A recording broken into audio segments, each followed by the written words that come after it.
how you react to like not getting a job is as important as how you react to getting a job. It's a small world. Doesn't feel like it, but you're going to run into these people again in the community. So, if you don't get a job, sure, be disappointed, but be professional. Maybe take the rest of the day off, a couple days, come back, and then just give it your all because you'll shine and maybe you'll get the next promotional opportunity. Hi, everyone, and welcome to Path Found. This is the podcast where we unpack the winding, messy, and meaningful journeys that lead to the work we love and a life that feels right. I'm Monica Argandonian, and each week I'm going to sit down with someone whose path didn't follow a straight line, but it still led them to purpose and fulfillment and often surprising success. These are real conversations about mentorship, pivots, networking, self-doubt, mistakes that we all make, and what it means to find direction when the map runs out. These stories are here to inspire and guide you. We'll dig into the things school didn't teach, like how to navigate career twists, life lessons, and big transitions. If you like what you hear, please share the podcast with a friend, subscribe, and leave us a review. You can also find us on Instagram at PathFound Podcast or online at keystonenetwork.org. There you can send in your comments, suggest guests or topics, or even apply to be a guest yourself. This podcast is for you, my students, my peers, and anyone figuring it out as they go. As a longtime teacher and anthropologist, I've always believed in the power of stories. They remind us we're not alone and that it's okay to change your mind, take a different route, or still be unsure of what comes next. This is my pivot too, and so I'm glad to have you on this journey with me. Now let's get started.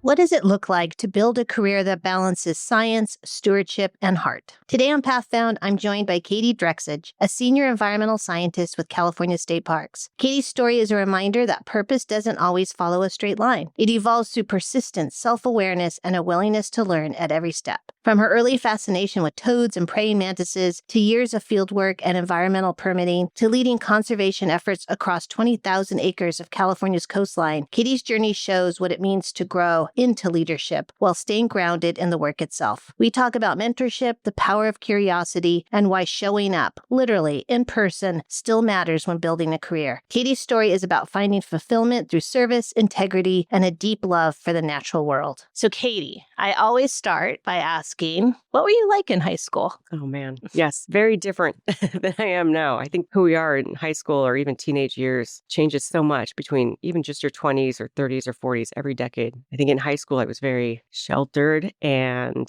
small point of view of everything, the world. But I mean, that's also because of your circumstances or surroundings. I grew up and lived in the same house my entire life. My parents didn't move till I was in college, so I lucked out. I got to stay in the same family home my entire childhood. I think that's rare. But yes, high school me was really into, just listening to the radio. And I did like biology. That is the class I definitely enjoyed. Okay. And then I just kind of, kept my head down and kept going. Once I glommed onto going to school or trying to seek to be a biologist, I was still like that. So that's something that's similar. So you did think about biology, that might be where you were headed. Yeah. Ever since I was a kid, I was definitely the sibling who was in the backyard, really interested in insects and toads, anything we could find. Praying mantises were one of my favorites. And then, just little pivotal moments in your life. Like I was in campfire and, watching my counselor dissect coyote poop in Yosemite. I saw the bones in it and the fur, and I was just like, oh my God. What is this? I love this. That's awesome.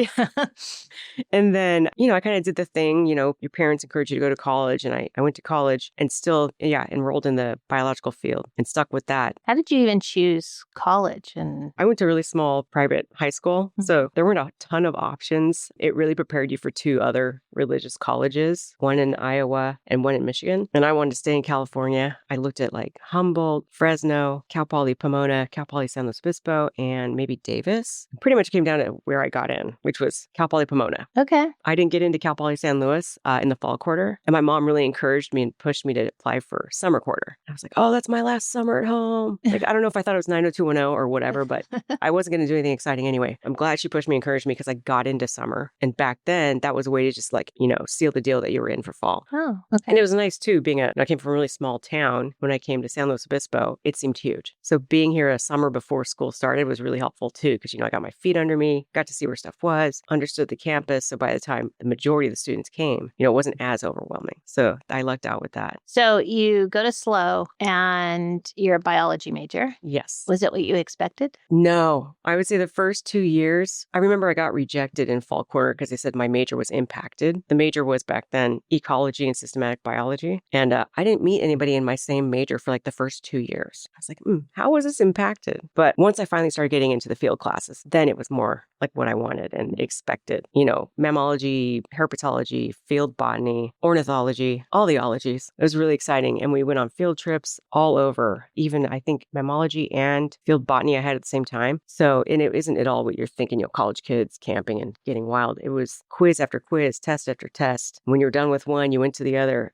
It was still exciting and fun, but it was a lot. It's intensive. It's so intense. But that's the only time I've seen a flying squirrel to this day, was on one of those trips. Oh, that's awesome. It was super cool. Yeah, the professor had one in a, live trap, and then he let it go and it climbed up the tree and then jumped and glided over us, glided.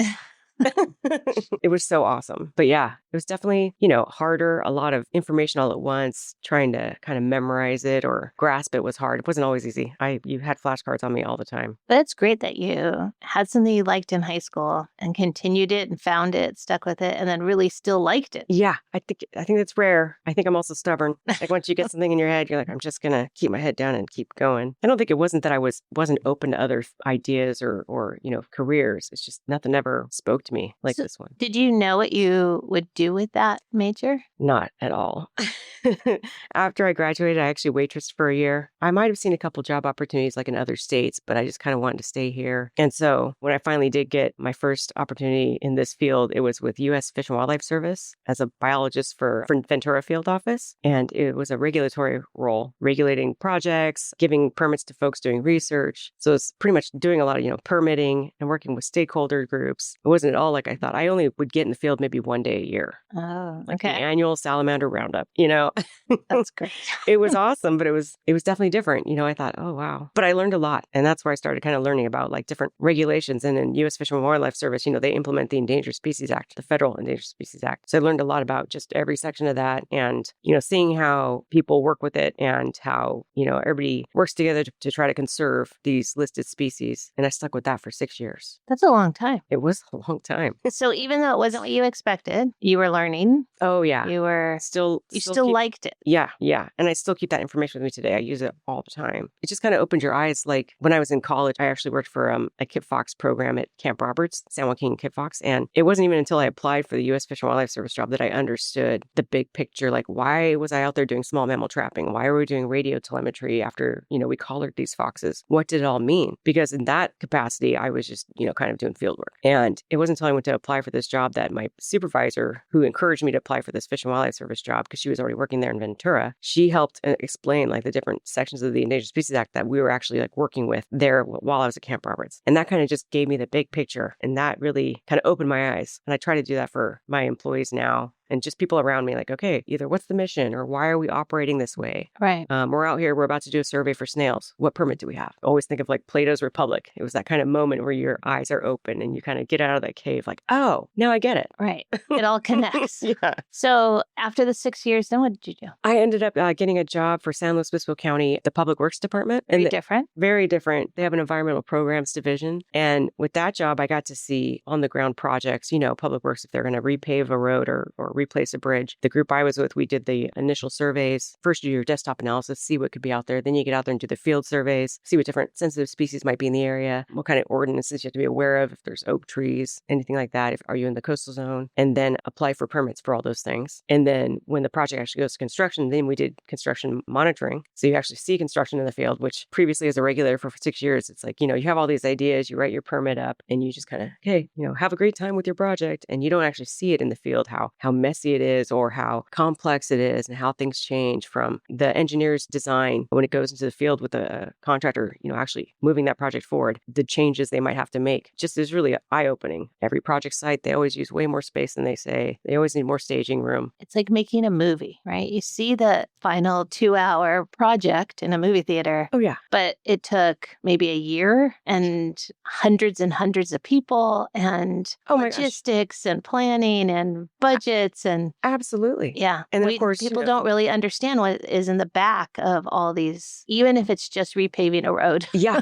Yeah. And or if somebody says, go ahead and do the environmental. I'm like, okay, the Right. CEQA alone, California Environmental Quality Act, plus your permits, it's like we're talking 6 months to a year, Right. if not more. Yeah. You don't just do environmental. And it's funny, it's like everybody has these, even the contractor, they go in, they know what their operating parameters are. And in the back of their head, it's like you do the environmental training, you tell them what could be out there. But it's almost like eye-opening every time you actually do find a turtle or a frog. They're like, oh, now we have to stop. Like, yep. Yeah. Or we need to move it or whatever. And it's fun when they get excited too, though. Or they'll see stuff that you don't. Maybe I'm trying to be safe. I'm, in my hard hat and safety vest, and I'm watching somebody, with a piece of equipment, maybe digging up rocks or something. And then it's the people on the equipment that'll be, waving at me and they'll stop the equipment. They're like, there's a snake right there. So it's good to have those people be cued in too. So it's good to have that environmental training because maybe they weren't thinking that way before they went out there. So did you like this job? I did. Oh, and I forgot the last part. After construction monitoring, after the fact restoration and mitigation. Okay. And that was back then 3 to 5 year process. Now it's 5+. But I really enjoyed it because it was cradle to grave, understanding like how a project happens, how it gets implemented, all the background. And then after the fact, restoration takes a long time, could take way more time than you think. And then I also got to work in every different environment in SLO County. So that was really cool too. Anywhere from coastal environments to more inland, the hills between like say the Central Coast and Paso Robles area. I mean, they're just amazing how much wildlife is out there. Yeah. So many different species you don't think about because,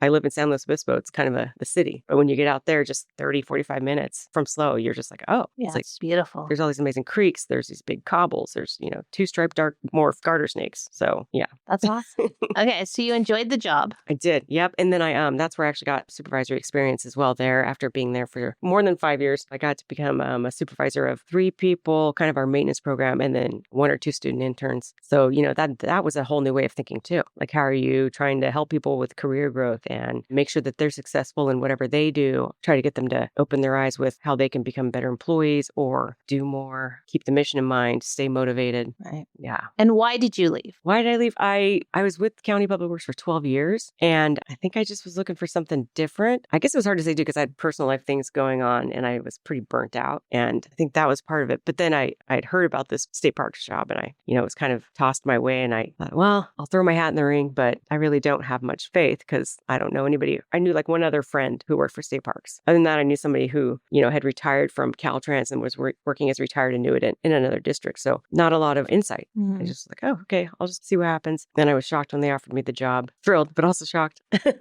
What was the position? I'm the senior environmental scientist for the natural resources program. So I supervise natural resources. And there's 3 programs within this program. We have forestry, weeds and restoration, and then our plover monitoring program. So it's all over like our whole district too. It's just fascinating because we get to be in every park unit. A lot of folks get hired with a state park and they maybe report to one campground or maybe a couple. We go to the campgrounds, we go to the wildlands, the open spaces. We're, trying to control non-native invasive weeds, maybe doing restoration projects, going up to the castle and working with the castle stuff up there to protect the bats. Hearst Castle. Hearst Castle, yes. Yeah, we got elephant seals up the coast. It's 20,000 acres within this district, 40 miles of coastline, and several park units. So everywhere from Irish Hills, Montana de Oro, all the way up north through Hearst San Simeon State Park, including the monument, Hearst Castle. So you came in at this position? Yes. Okay. So how long have you been doing this? It'll be 5 years and a couple months. Okay. Yeah, October will be 5 years. Is this it? Is this where you're I hope so, but that's another thing is I've always taken every job thinking this is it. I'm not going anywhere else. So I still am thinking that with this job, but then I'm also realizing now I can't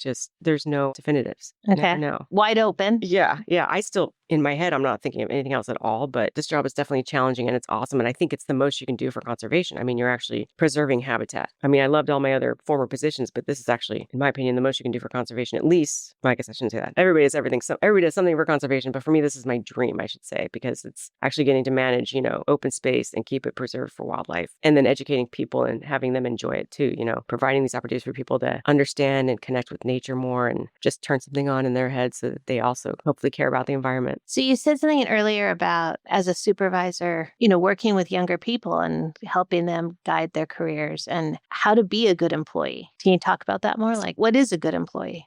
And you know what? I shouldn't just limit it to younger employees. I actually, when I got this job, I have some employees who are older than me too. So I guess it's also just being open to learning from each other because, I came into this position and I very much realized that there's institutional knowledge that I did not know and did not know. Just keeping people reminded though, like, what are we doing and why every day? When our seasonals come in, if we have new seasonals, I want to get them into every different park unit. I don't want them to be hired just to do one thing and only stay in, like say plover monitoring. If they're only, looking at plovers on our beaches, I modified that program. So now 2 days a week, they work with weeds and restoration and go in every park unit and learn about weeds or restoration, identify plants, native plants, and just kind of work in the greenhouse, get all these different skills so that then they are more marketable if they have to move on, because I realize the pay as seasonal is not very much. It's not a livable wage. So trying to get them that kind of career growth and just getting everybody to work together, like all 3 programs, they hadn't had all staff meetings before I was here. And so now we do that quarterly where everybody just kind of gives an update or lessons learned and just they talk with one another and learn from each other. And they love that too. Or we do a work day all together.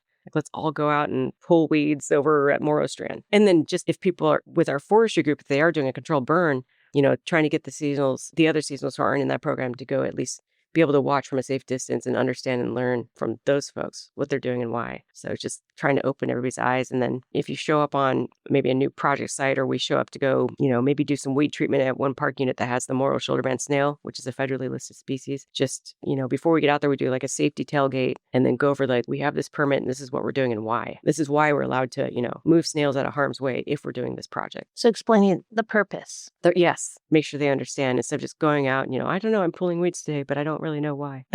But I think that speaks more to you as a supervisor. I mean, I think that makes you probably a good supervisor. But if you're new in this field, if you're seasonal, what makes a seasonal employee stand out? What makes them where you think about them later on and, if there's a job, I'm going to email that person? Yes. Oh, that's a great question. I think it's the seasonals who, really, you can see that they're driven and that they're working hard and that they enjoy what they do because they're driven. Of course, not everything is for everybody. I've had some seasonals try to go do a control burn and they just were like, okay, they understood it wasn't for them. But, at least they tried and they're kind of diversifying the different things they're doing and just not having that tunnel vision, being open to different things. Or, even if it's something like, oh, it's my turn to clean the field office. You just see that spark in some people where they're like, all right, I'm still going to make this the best I can make it. So yeah, I guess it is kind of like a positive attitude, being open to doing different things. I don't know, you want to say diversify your skills, but it's really that kind of that excitement too. Maybe they discover things, looking into ways to make things easier or more efficient, just bringing their new ideas forward, not being afraid to say anything. That's also just huge. Because I always think too, I tell people when they're interviewing for a new job, it's not what can this job do for you? It's what can you do for this job? Like when you're interviewing for someone, it's like, hey, here's your mission statement. Here's how I'm going to move it forward. I'm going to be an asset for you. Right. Instead of like, oh, I want to be in this position because it's my passion. Well, they're looking for what you can do for them. How are you going to help your supervisor? How are you going to help your district? I think that's great advice. What do you bring? Yeah. How do you make this place better? Or how will you make this place better? Yeah, it's funny how it's 50-50 in interviews where you see the other half of people being like, how are you going to serve me? I'm like, well, that's not why we're here, really. Right. Of course, I want you to be excited and happy, but, look at your duty statement. There's things you're supposed to be doing and for a reason because we need that. Yeah. So did you have any mentors? Oh, yes. At U.S. Fish and Wildlife Service, I mean, of course, before then, too, but U.S. Fish and Wildlife Service, a couple of people definitely stand out as being monumental in me, sticking with it and understanding things and just feeling support. I would say 2 people would be Julie Vanderweer and Rick Ferris, 2 of my former coworkers there. And they had all sorts of institutional knowledge from not only that office, but other offices. They'd been consultants at one point. They had all sorts of experience, but they were there very supportive because that's not an easy job, especially in your early 20s. I think I was maybe the only one not married and or without kids. Almost, not quite everybody, but there's a couple of the folks my age, but just kind of feeling like you don't fit in, but they were always supportive. There was no judgment and they would just kind of help you find new tools or commiserate with you, if maybe a meeting blew up or just kind of help guide you, next time you walk into an office or into a meeting room full of media and lawyers, don't forget, you don't have your lawyer. You don't really need to stay. Oh, wow. Yeah. When you're 24, you walk in a room like that, you're like, I'm the youngest one in the room, but I'm going to have a heart attack. And then when I was at the county, I would say Kate Ballantyne was a huge mentor of mine too. She started as a coworker, then became my supervisor. And then she became the first female deputy director of public works. Oh, wow. Yeah. And her ability too to diversify, she started as an archaeologist, and then became more of a generalist and then a supervisor onto deputy director. She really helped me open my eyes. Like instead of just going to your supervisor and being like, okay, here, I did this task. What do I do next? She kind of turned around. She's like, what do you think you should do? All of a sudden I had to think. All of a sudden I was like, oh, I actually have to turn my brain on. And okay, there's just something, the way she it was like, I don't know if was it coaching questions or something, but she really turned something on in my brain. And I think that really gave me a lot of tools to then move into a supervisorial position, like just not just being rank and file and thinking in that manner, but like, what's the bigger picture? How can I help my supervisor. Instead of like just turning something in and relying on that person to do all the QA, QC, I'm going to do a better job myself. Or I know that after this part of the project, we're going to have to move on to this next part. I'm going to start that next part before I'm even asked to. So yeah, huge. When you're starting out, how do you build those relationships? How did you connect? I think part of it is we say, oh, you should have mentors and oh, you should network. How did that work for you? How did it look like? Did you even know what that was? Or was it just... It's all hindsight now, but that's because I feel like I just keep my head down and just work and just try hard. And I think that's what people recognize. And suddenly they pick you out of the group and they're like, okay, I want to like make sure that you are provided with more career growth because you're putting your effort in. That's my theory. But I definitely lucked out, but it took a long time for me to realize that these are mentors. Looking back, right? Yeah. This is and I mean, even with this job, I didn't know hardly anyone coming into state parks, and fellow coworkers really helped dial me in. And even my staff, like they inspire me, the way that they're stewards of the land, or, they're really thinking about the park visitor. It's not just protecting the environment, but you're thinking too, like, hey, how can we make this more enjoyable for the park visitor? And constantly realizing, hey, you're in uniform, you're being watched. So let's go ahead and, be our best versions of ourselves. Yeah. I think right now people are having a really hard time finding jobs. Everything's online, right? You submit through LinkedIn or Indeed, or there's no connection anymore. It almost feels like you're just throwing out your resume into the universe and hope it maybe lands on somebody's desk. What advice would you give right now in that kind of world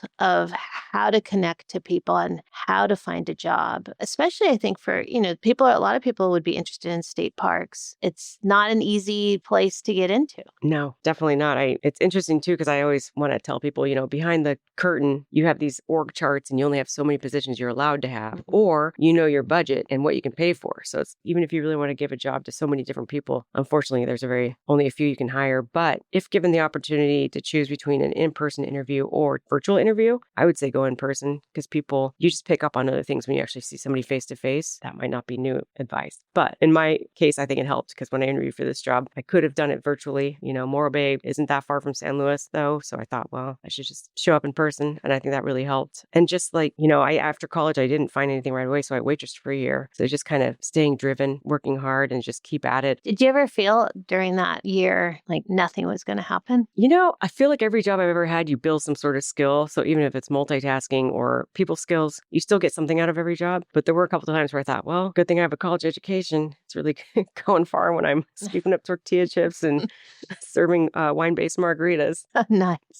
But you didn't give up. Didn't give up. Nope. Yeah. Oh, and then I think another huge thing is it's always, or for me, it's been about who making those connections. Even if somebody, you worked for in another capacity years ago, you always help each other. Maybe they'll be a reference for you, you'll be a reference for them, or they will tell you about another job. It's been huge. I think too, how you react to like not getting a job is as important as how you react to getting a job. It's a small world. Doesn't feel like it, but you're going to run into these people again in the community. So, if you don't get a job, sure, be disappointed, but be professional. Maybe take the rest of the day off, a couple days, come back, and then just give it your all, because you'll shine and maybe you'll get the next promotional opportunity. I think that's a big one. Yeah, it is a small world. Don't burn bridges. Yes. Because you never know when you're going to need to go back over that bridge. Exactly. Yeah. Yeah. Yeah, it's crazy. What advice would you give to young people, whether maybe they're in high school and they're trying to figure out, do I even go to college? Well, okay, I'm here now. Do I pick a major? I'm struggling after college. What kind of advice would you give to people who are trying to figure it out early on? Yeah. There's one word I hate to use, so I won't. Now I want to know what it is. Oh, passion. Just, I don't know. But I'll try it a different way. It's more like find something that sparks your interest and stick with it. And, college isn't for everybody. I think there's something to be said for the trades. We rely on them. We need them. They're not going away. And then there's different talents. I went to school, I went to college, but I wouldn't even dream of getting a master's because I did not like school. It was not easy for me. After I graduated, my mom commented, "Oh, look, you have fingernails and the zits are gone from your forehead." Like I was so stressed out all the time, but I stuck with it because of biology. There was something there that I really liked. But then, just kind of maybe keeping that in mind while going through other job opportunities and learning what you can from every opportunity. Maybe it's who maybe it's a new, like I said, multitasking or people skills you're getting, even if it's a job that you're like, this is a part-time or it's not where I want to be. You're still learning something and getting some sort of connection. Just sticking with it and trying to see that positive side of things. Yeah. By the way, passion is a common theme, right? It's so funny. I'm going to say spark instead. Well, but I think it's, if you love it, you're going to, like you said, stick with with it. You're going to work harder for it. Yeah. If you're in something that you don't have the spark for. Yeah. And then that reflects on you as an employee, because if you're not motivated, Yeah. it's obvious. Right. This isn't for you. And that's okay. Find something that you do like. Yeah. It's okay to have made a mistake or picked the wrong major. Yeah. And maybe for some reason you were learning another life lesson at that point, something that's still going to come back and help you in the future. I changed my major 5 times. Oh my gosh. And I am not doing anything related to my major. So there you go. That's awesome. Yeah. What would you tell your 21-year-old self? Oh my gosh. Definitely be open. You don't know everything. You're going to learn a lot. Always learning. Yeah, I definitely had a very small point of view, and I thought I knew what was going to happen. I think still at that age, I was still like, oh, you're just going to do what your parents did, get married, have kids. And it's just so different. The world's so much bigger. That's just some formative years there to give you some certain skills, but that doesn't mean you're going to end up doing exactly what they're doing. You don't have to believe what they believe. It's just getting out there. It's like a springboard. Yeah, just being open for sure. But I think still maintaining, your character or your, keeping your strengths with you is always important too. Like in every aspect, just doing the right thing. Nice. Well, Katie, thank you. Thank I you. appreciate this conversation and the work you do. Thanks for allowing me to showcase it too. And I hope that this inspires other people. Yeah, I'm sure it will. Thank you so much for listening to Path Found. If anything we talked about today connected with you or gave you a new perspective, we'd love it if you subscribed, left a review, or shared the episode with someone you care about. You can also find us on Instagram at Path Found Podcast. To explore more stories, resources, and ways to get involved, visit KeystoneNetwork.org. This podcast is just one part of the journey. At Keystone Network, we're helping young people and anyone figuring it out as they go build meaningful futures one step at a time. A huge thank you to my podcast editor, David Strutt. You can find him on LinkedIn for helping bring these stories to life, and to Elizabeth Miner at Silvermine Creative for the beautiful artwork and web design. And if you're on your own path, navigating the unknown, making a pivot, or simply figuring it out as you go, just know you're not alone. The route may not be linear, but there's always a way forward. I'm Monica Argandonia, and I'll see you next time on Path Found.